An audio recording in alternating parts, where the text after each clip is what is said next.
Boa tarde.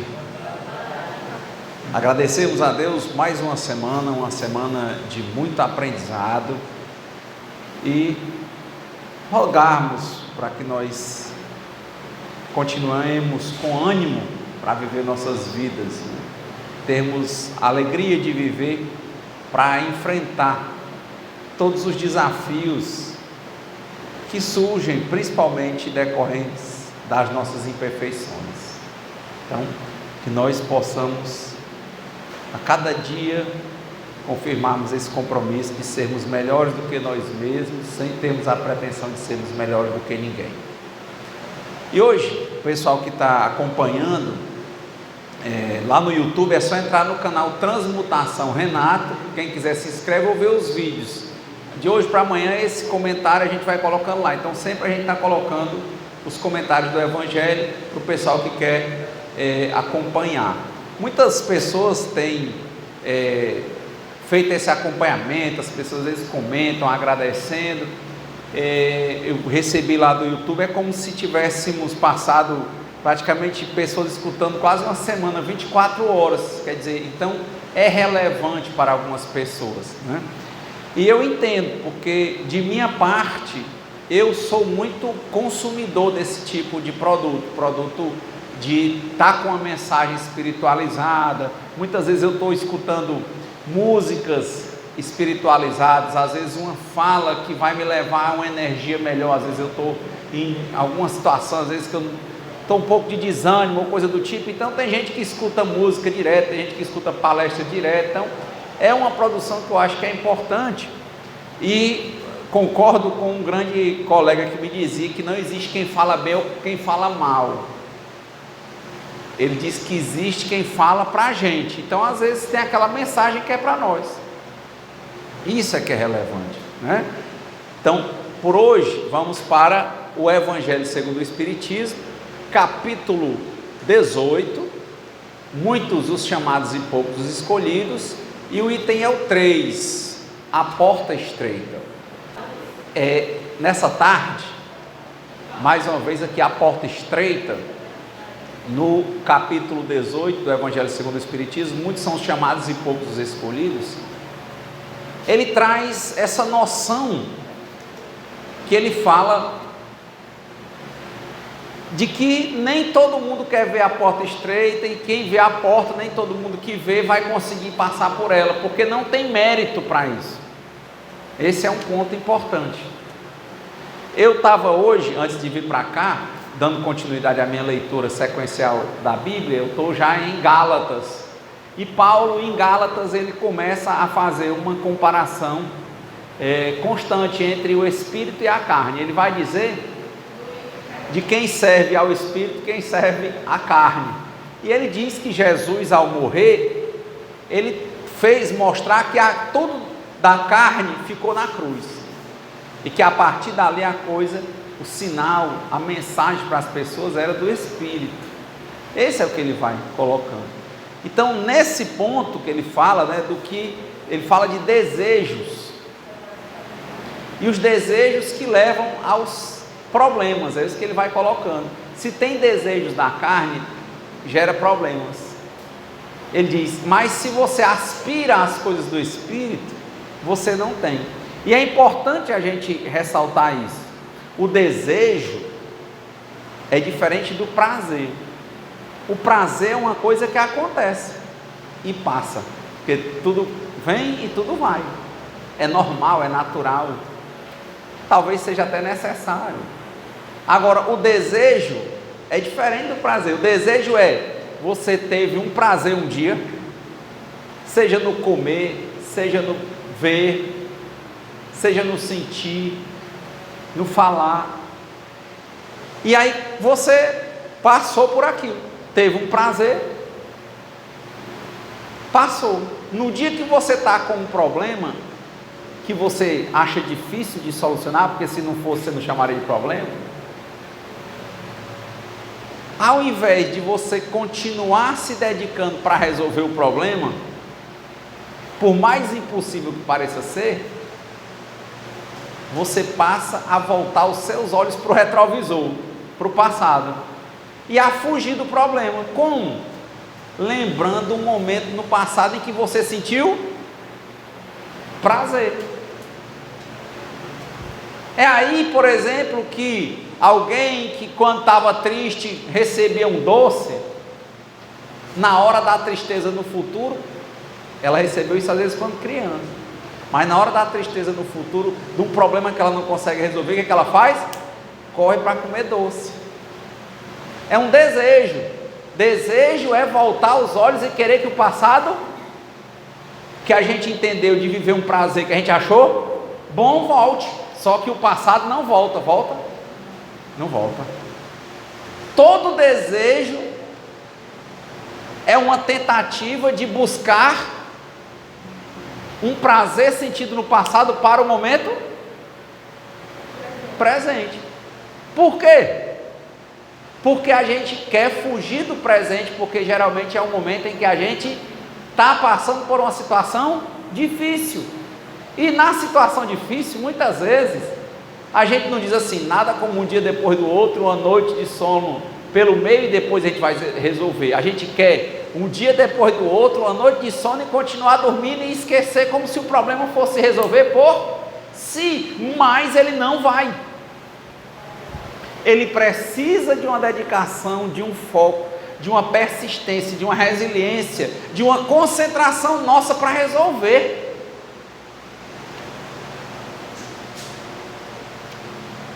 Ter um problema, por exemplo, com o filho, ao invés de tentar encarar o filho como ele é e ver os problemas que se apresentam naquele momento, às vezes a pessoa fica só se lembrando de como o filho era no passado, de como agiu com o filho no passado, ao invés de ver todo o presente e tentar resolver a situação como ela está. Chegar à velhice, que é como dizia o Buda, né? Dor, velhice, doença e morte são coisas inexoráveis, nós não vamos conseguir evitar. Aí quando está aqui na doença, ao invés de tentar encarar a doença como um momento em que Deus nos chama para a reflexão, porque muitas vezes na saúde, no dinheiro, na abundância, nós esquecemos que existe Deus. O cara que está bebendo agora, ele esculhamba qualquer um que diga que ele deve parar. Pode ser a pessoa que o ama, porque vê que ele está perdendo o nome, está perdendo, antes de matar, né? Ele está sendo, de morrer, ele está sendo desmoralizado pela bebida e pela droga, ele não aceita. Se botar um médico, botando cientificamente que está fazendo mal a ele, ele também não aceita, porque ele está na abundância da saúde. Mas na hora que vem uma doença, que vem um problema de fígado, que ele não consegue encostar um copinho, metade de um copinho pequeno de água na boca, que ele bota para fora, porque o rim não aguenta, porque o fígado não aguenta, aí ele lembra. Fica triste, porque não quer enfrentar o problema que ele está passando. Muitas vezes, uma coisa que ele plantou, ele está colhendo. Mas fica triste porque ele está desejando, lembrando do tempo que ele tinha saúde no passado, ao invés dele se encarar como ele está, entregar-se nas mãos de Deus e do tratamento, cabeça para cima, mas não faz.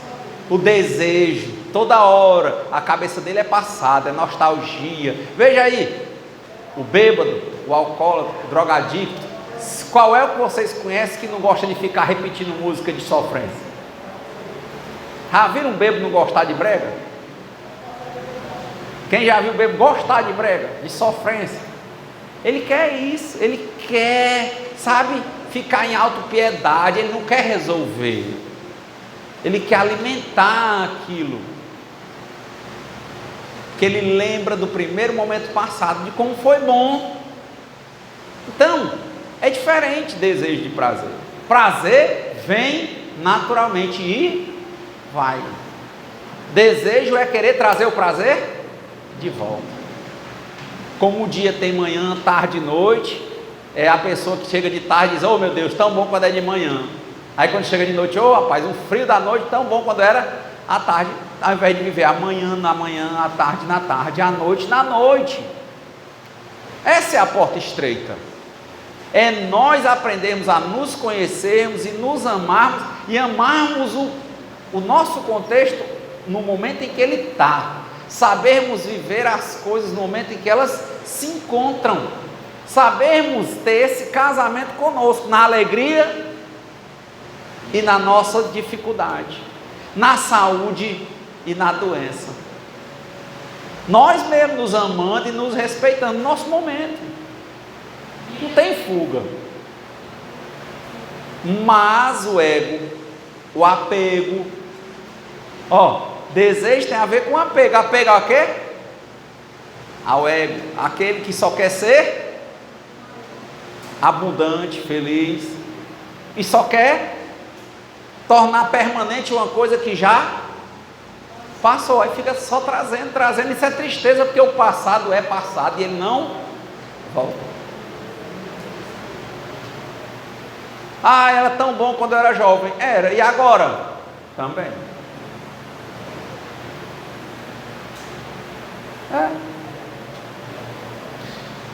Uma vez, há algum tempo, eu tinha um hábito de, antigamente, por hoje eu não uso mais bebida alcoólica, nada, mas há algum tempo eu usei por muito tempo. E eu tinha uma mania de sonho, aquela coisa que vocês conhecem. Uma vez, eu não podia parar, eu abria a porta do carro e ficava aquele som. Aí um dia, eu fui assaltado. Mão armada, levaram tudo, tal. Eu não, rapidamente, não levou meia hora, eu reencontrei o carro. Ele tinha um rastreador, um bloqueador. Mas a partir dali, eu comecei a refletir o que é que Deus estava querendo me dizer com aquilo. E eu lembro que minha mãe veio falar, e um dia quando eu achei que eu entendi, né? Aí eu disse: mãe, foi a melhor coisa que aconteceu na minha vida. Minha mãe disse: ele é louco. Como é que uma pessoa é assaltada, com mão armada, com uma pessoa podendo ter levado o tiro, podendo isso, podendo aquilo outro, a cabeça dela vai longe. E ele vem dizer que isso é bom? Hoje eu posso até dizer com mais precisão, porque deve ter muito mais de 10 anos isso, e tem muito mais de 10 anos que eu não faço isso. Passou. Fui entender o que é isso. É carência? Por que esse negócio desse som? Eu quero que o povo olhe para mim. Por que eu não chego perto de quem olha para mim e digo: olhe para mim? O que é isso? Quem é que eu quero mostrar? Ostentação? Querer ser mais do que os outros? O que é isso? O que é isso? Eu parei para pensar: o que é isso? Para que eu estava fazendo aquilo? E a partir do momento que eu comecei a pensar por que eu estava fazendo aquilo, aquilo deixou de fazer sentido para mim. E por hoje passou alguns anos. Qual o sentido? Nada contra, quem quer fazer, faça. A grande provocação aqui tudo que nós fazemos tem um sentido. Por que você está fazendo isso? Eu me perguntei: Renato, por que você está fazendo isso? Ao invés de eu esculhambar o ladrão, querer que prendesse, matasse, né, assim, né, linchasse, cortasse em 1000 pedaços, né, assim que o pessoal diz. Eu pensei: um vírus só entra onde a imunidade está baixa. Ele entrou na minha fraqueza. Porque, como diz o Matuto, boa Ave Maria faz quem está na sua casa em paz. Se eu tivesse em casa, não tivesse ostentando com uma carência disfarçada de força, né, de ser o danadão, era o danado, esse cara não ia me encontrar lá em casa. Ele passou e viu o que na linguagem da rua chama vacilão, não é assim não? Era. Aí eu vou pegar você, bandido. Não, eu sou um vacilão. Ali, que parecia o bichão, né? É o vacilão. E o vacilão, como ele não quer reconhecer as suas próprias fragilidades, ele tem que mandar culpar o outro, matar o outro, é o outro que não presta. Mas aqui a gente aprende que quando aponta um dedo para o outro, ficam 3 dedos apontando para nós, ó. Ei, te assaltaram por quê? Porque tu é um vacilão.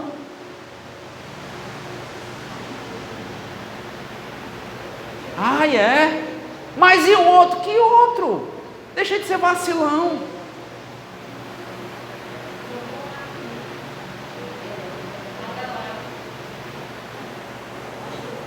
Rapaz, você pegou e está doente. Tinha um colega, o cara contando a história, que tinha um colega dele, eles eram um grupo que andava de moto, e tinha um que chamava ele não sei o que, cego. Por quê? Porque ele era praticamente cego.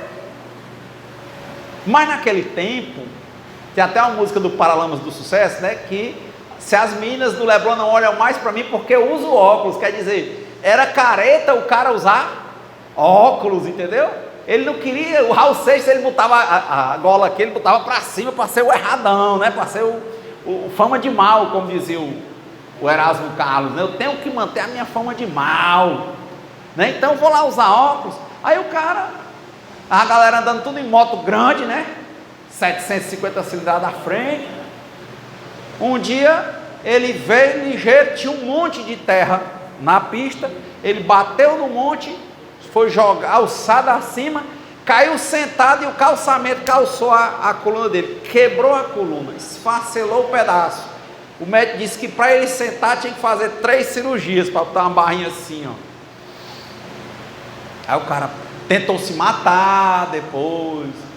Por que acontece comigo? Porque você é cego e não queria usar óculos e quer correr de moto.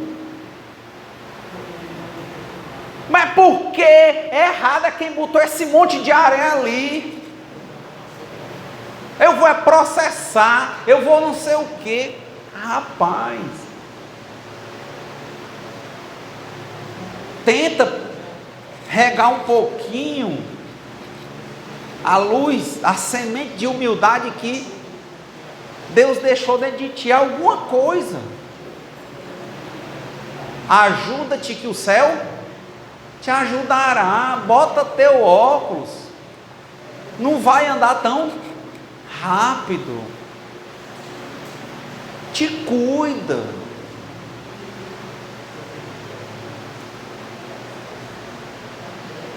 É por isso que a porta é estreita. Se nós não estivermos fazendo a cada momento, não é só a cada 24 horas não, uma autoanálise e reconhecendo não a nossa culpa não serve de nada, reconhecendo e assumindo a nossa responsabilidade, aí não dá certo. É tão comum, dia do jogo, eu sair apressado para comprar uma dobradiça para uma porta, lá no apartamento. Aí estava um trânsito imenso ali na Raul Barbosa. Comprei, quando eu saí, vi muito carro, disse, eu vou botar aqui o GPS para ver se eu acho algum caminho menos engarrafado. Ao invés de eu entrar bem direitinho, estacionar o carro e parar, não é isso? Eu botei assim o carro meio entre o acostamento e a calçada. Tá certo? Não, né? O certo é ou estaciona ou entra direitinho, não é assim? Beleza. Parei e olhei para o GPS. Quando eu olhei assim com, sei lá, só foi o tempo de olhar. Quando eu olhei, passou o carro da MC. Não sei se eu levei a multa, mas se eu levei, se eu tiver levado, quem é que está errado? Hã? É isso. Mas tu sabe o que é que eu pensei no primeiro momento? Que esse carro da MC vai passar aqui uma hora dessa? Foi tão rapidinho. Só um pouquinho, né? Só foi assim, ligeirinho. Tantos mil carros que tinham no engarrafamento. Tinha que estar para passar do meu lado logo o carro da MC. Eu pensei. Por quê? Porque eu não sou um santo. Eu não sou um espírito perfeito. Eu sou um espírito imperfeito. Mas a diferença é que hoje eu tenho que reconhecer as minhas imperfeições e tentar melhorar. Aí, como é que eu combato? Eu vou negar que esse pensamento veio da minha cabeça? Vocês acham que não vinha na cabeça de vocês também, não? Vinha. E a vontade de ficar com raiva dos guardas? Vem. Só que eu parei um pouco e disse, poxa, quantas besteiras eu já fiz, se vier uma multa, que eu não levei multa.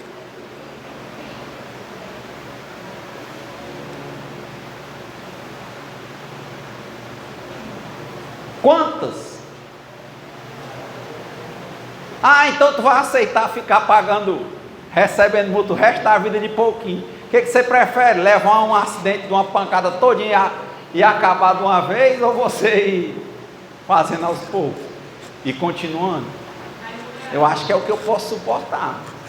Toda vez que eu levar uma multa diante do tanto de coisa que eu, a um passado não tão distante eu já fiz, eu tenho que aceitar e dar graças a Deus, porque se fosse pego na época, pior seria. Mas não podemos chegar aqui e ser sepulcros caiados, porque ninguém engana não engana. Aí eu vou chegar aqui e vou enganar o quê, rapaz? Não, eu não pensei não. Eu saí, foi correndo atrás do guarda. Ei, o senhor não viu não? O senhor não me deu a multa? Me dê, hein? Eu não fiz isso. Mas é diferente. Tem gente que vai lá e brigar com o guarda. Tem gente que alimenta todo um momento de pensamento de ódio a quem multa. Eu vi uma pessoa muito querida, uma vez, naquele negócio de buscar os filhos no colégio, aí o pessoal para em faixa dupla, tripla, nem pode. O guarda foi lá, que era para ter feito simplesmente o que? Aplicado a multa na pessoa. Ele disse assim, olha, sempre eu estou aqui, eu vejo que o senhor sempre fica parando em faixa tripla. Isso dá multa. Da próxima vez, eu vou ter que lhe multar. O que a pessoa fez?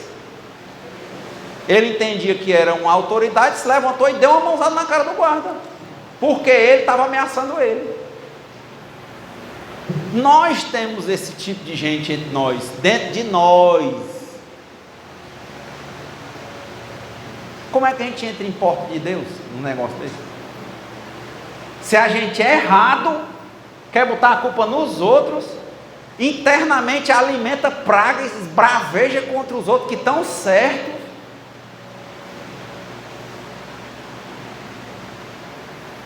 É isso. Essa é uma parte da porta estreita.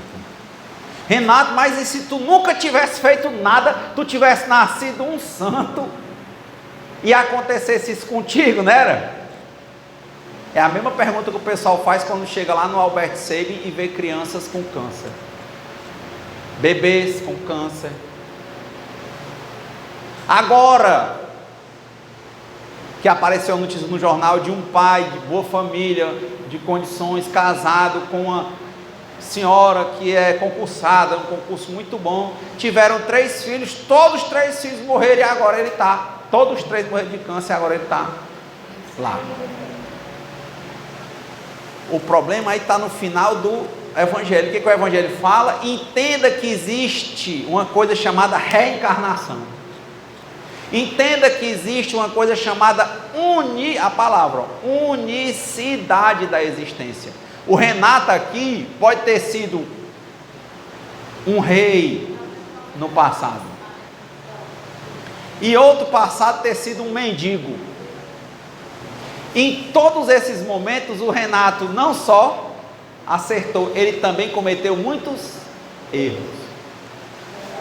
E toda a porta aberta vai ter que ser fechada, não como uma punição, mas como lição. E dentro da encarnação aquilo pode ser mudado, desde que a pessoa transmude, ela mude a natureza do que tem desse sentimento dentro dela. Se ela entende, a encarnação muda. Se ela não entende, a dor vem como dizia Francisco de Assis, minha amiga amada dor, minha irmã dor, que ela vem para ensinar. Deus só dá a cada um o fardo que ele pode carregar. Paulo, eu estava lendo, acho que era em Coríntios 2, ele fala assim, que porque Paulo sofreu muito, né? Pregando, o pessoal apedrejava, passava por naufrágio, espancavam ele. Ele dizia assim, dentro da minha carne tem um espinho que vive doendo, e umas 2, 3 vezes eu já pedi a Deus para tirar esse espinho dentro de mim, mas Deus me disse que esse espinho é para amenizar a minha soberba, para me dar mais humildade, eu me lembrar que eu sou mortal. Então a dor ensina a gemer, por isso ensina, lembra a gente que a gente não é Deus, lembra a gente que a gente erra, e que a gente não é porque erra que vai se comprazer ou louvar o erro, mas que a gente tem que se reconstituir e tentar se corrigir, assumir a responsabilidade. Não adianta querer viver para ninguém, não adianta. Temos que viver a nossa vida para conosco e para com Deus, fazendo o que a gente entende que é correto, tentando fazer isso, tentando nos aperfeiçoar a cada vez mais, e vivermos de forma, se não conseguirmos de forma amorosa e alegre, que seja ao menos de forma serena, aguentar o espinho que está dentro da nossa carne, porque todo mundo passa por esses espinhos. Esse espinho é para isso. E ele disse, Pai, 3 vezes eu pedi a Deus que tirasse o espinho de mim, mas Deus disse para mim, basta a você saber que você tem a minha graça. Era isso. Ele diz, esse espinho está em mim, para que eu me lembre que essa vida aqui é apenas uma passada. É isso. Não reclame da dor, aprenda com a dor, não transfira a responsabilidade, assuma a responsabilidade, não se culpe, assuma a responsabilidade, mude, tente, insista, persista. Uma frase que eu escutei hoje, vencedor não é aquele que vence a vida toda, vencedor é o perdedor que não desistiu. A vida é de quem faz para longo prazo, quem dá continuidade, quem não desiste, tem resiliência, constância, tenta se aperfeiçoar para aceitar, entregar, confiar, acreditar que existe uma força maior do que nós, existe um poder superior que cuida de nós. Esse espinho é para que a gente possa entregar nossas vidas e as nossas vontades nas mãos desse poder superior. Para que a gente possa dizer: seja feita a vossa vontade antes da minha, Senhor. Pai, o Senhor sabe o que é melhor para mim. O Senhor sabe para que o Senhor me criou. E o Senhor sabe por que esse espinho está dentro da minha carne, Senhor. E com certeza só dói quando eu movimento ele no canto errado. Tem gente que vive com espinho a vida inteira e não dói. O dói é quando você mexe nele. Anda certo, que dá certo, que o espinho dói menos ou que ele não dói. E se não tiver mais o que aprender, se a gente já tiver a humildade necessária, a sabedoria para ter humildade, esse espinho some. É aí que chega a hora de você ter uma cura, num centro ou em qualquer lugar, porque você já aprendeu o que tinha de aprender. Isso é muito relevante.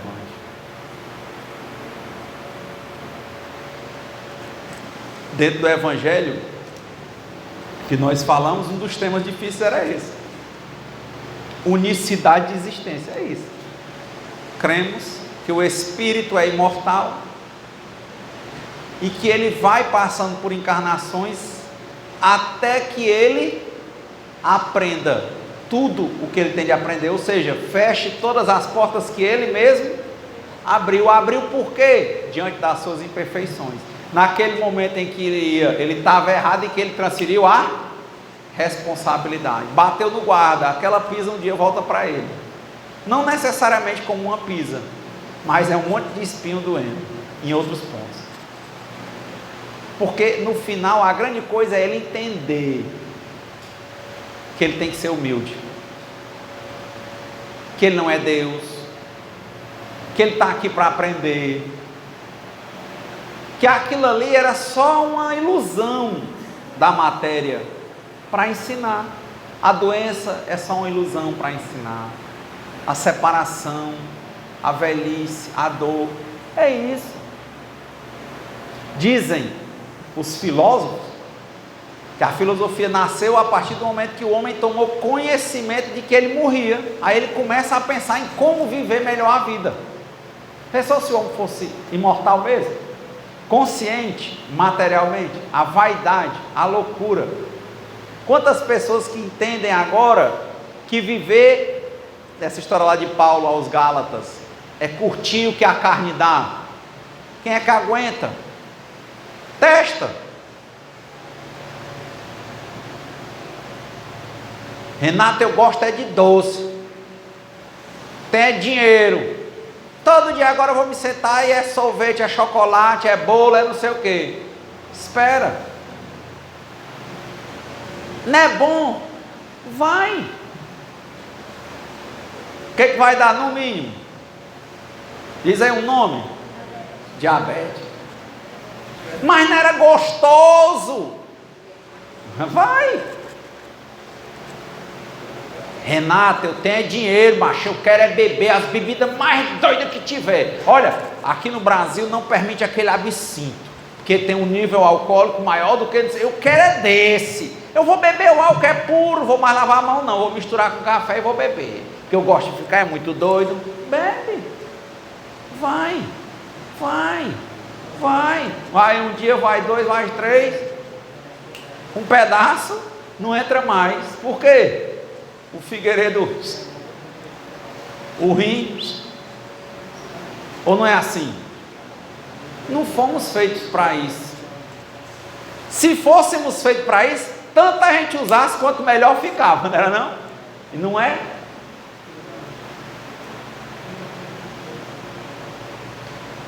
Renato, essas questões sexuais, veja o tanto de doença sexualmente transmissível. Se quanto mais fizesse, só desse bondade, por que tanta gente pega doenças, por vezes, incuráveis?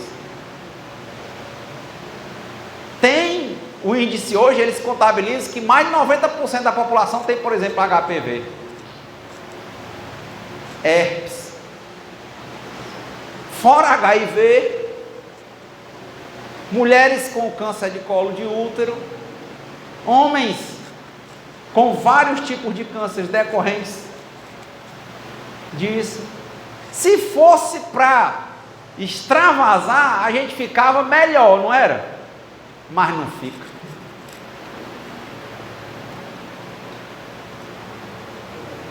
Por isso que eu estou gostando da história de Paulo aos Gálatas. Existe a questão da carne e a do espírito. As coisas da carne têm que ser usadas com equilíbrio, sabedoria, para o que elas foram feitas. Se passar, se exceder, a pancada vem. Renato, mas eu não vejo, é bom, eu faço o que eu quiser. Faz, mas nunca esqueça, de novo, 4 coisas que ninguém escapa: dor, velhice, doença e morte. Vai, faz, continua. Agora, quando fala das coisas do Espírito, ele diz: pode fazer. Nós somos feitos por Espírito. Quanto mais você faz, melhor você fica.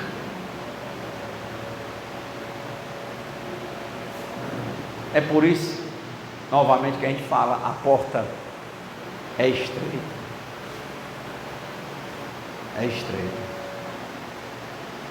Uma das coisas mais criticadas, apesar de serem das mais utilizadas e pensadas, é o sexo, não é isso?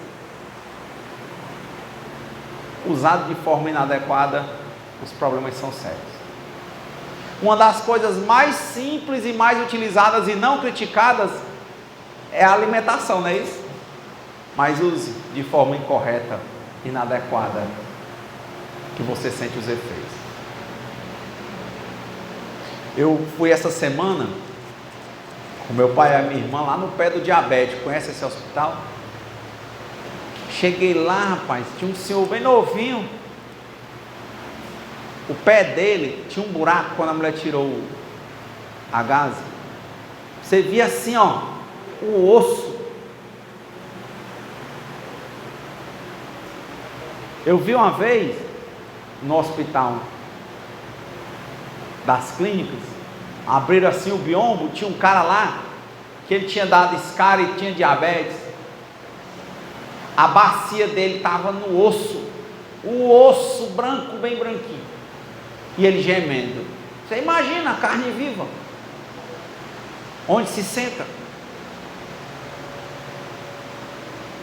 E ao mesmo tempo eu conheço gente que tem diabetes tão alta que toma insulina 2 vezes por dia, tem mais de 50 anos e não pode ver comida, nenhuma comida. Toda hora que vê, ele arrasta. Pode trazer doce, pode trazer o que você botar, meu amigo. Você quer o mal da pessoa? Não, mas você está vendo que isso às vezes não combina. Era eu, quando eu contei a minha história no carro, eu era o quê? Vacilão. Uma hora a casa cai. Quem vive atolado em dívida, uma hora as dívidas chegam a um patamar que a pessoa não consegue pagar e tem que vender o que tem. Quem é que critica isso? Critica o sexo, beber, usar droga, mas tanto faz. Porque na comida também, nas dívidas também, no relacionamento doentio, no descontrole emocional também.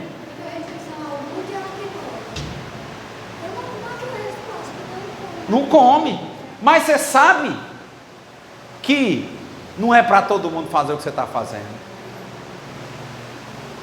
Não é.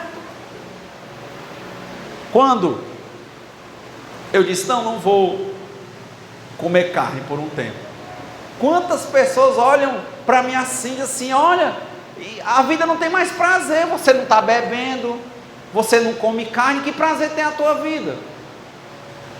E eu digo, tem. Mas eu sei que é difícil.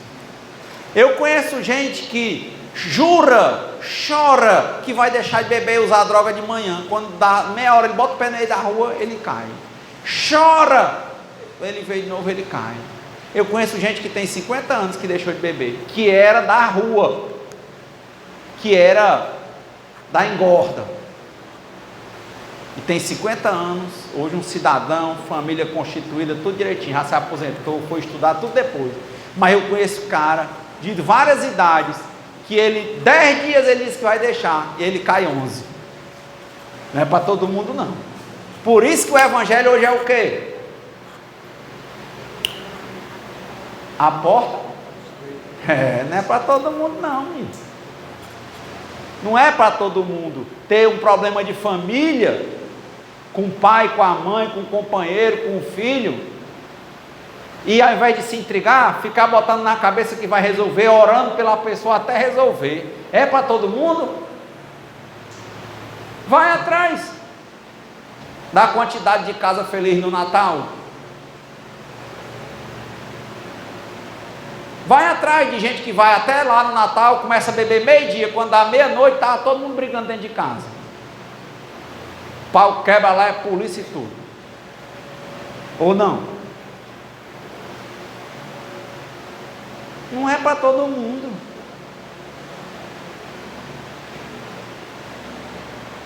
Pai, mas minha mãe está errada, meu irmão está errado. Sim, mas ele é seu irmão. Você vai, não é que você vai passar a mão sobre a cabeça, mas alimentar o ódio. Você vai ter que arranjar um jeito de dar limite na sua relação com ele, mas de não querer que ele morra. Porque irmão nasceu irmão para se amar. Assim é com os pais, com os filhos, com os companheiros. Ele estava falando quinta-feira lá no Casa de Miramês. Um relacionamento que começou bem e que começa a criar uma parede entre o casal. Ao invés da pessoa resolver, a pessoa vai desgastando aquilo ali até que eles terminem como inimigos. Por quê? Não, porque é muito difícil tentar resolver. Nem que seja para acabar numa boa, né? Não? Tem que ficar inimigo. É muito difícil, né, Renato? É por isso que a gente continua. Que eu adiro a essa coisa de tentar todo dia fazer 50% material e 50% espiritual. Tentar todo dia, todo dia. Nem eu quero viver só do material e nem só do espiritual enquanto eu vivo ainda encarnado. Mas eu tenho que tentar resolver meus problemas. Eu tenho que enxergar o espinho que está dentro da minha carne. Tentar não magoar, não machucar. Tentar aceitar e tentar ir resolvendo aquele problema, ou aqueles problemas. Assim eu acredito que qualquer um que se esforce de coração, que tente, que persista, que continue, vai passar pela porta estreita, com boa vontade, com ânimo, com serenidade, não desistindo, vai passar, vai passar. E é assim que a gente está aqui hoje. Continuar, continuar e continuar. Para quando? Para sempre. Enquanto for necessário. Então, que Deus nos conceda a serenidade necessária para aceitarmos as coisas que nós não podemos modificar, coragem para modificarmos aquelas que podemos e sabedoria para distinguirmos umas das outras, e que seja feita a vontade de Deus antes da nossa. Muita paz, alegria de viver e uma boa semana.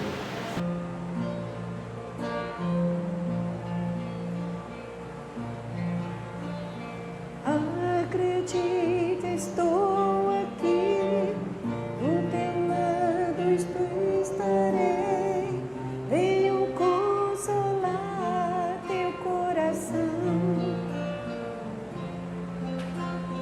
Fale-me do teu sofrer,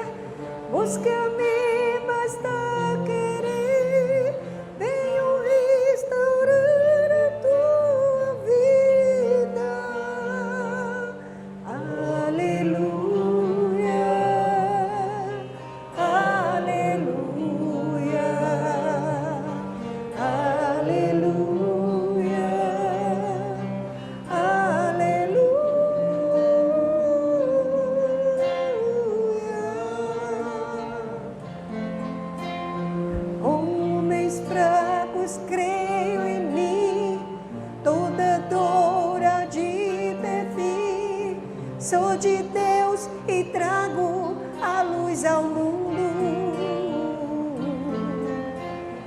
Todo pranto há de secar, a esperança vai brotar. Sinto minha presença em tua vida. Aleluia, aleluia, aleluia, aleluia.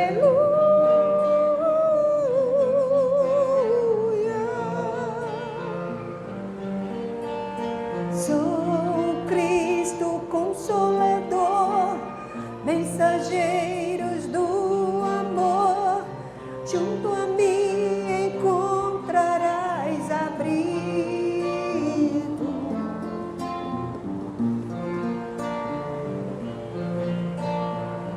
Nas tormentas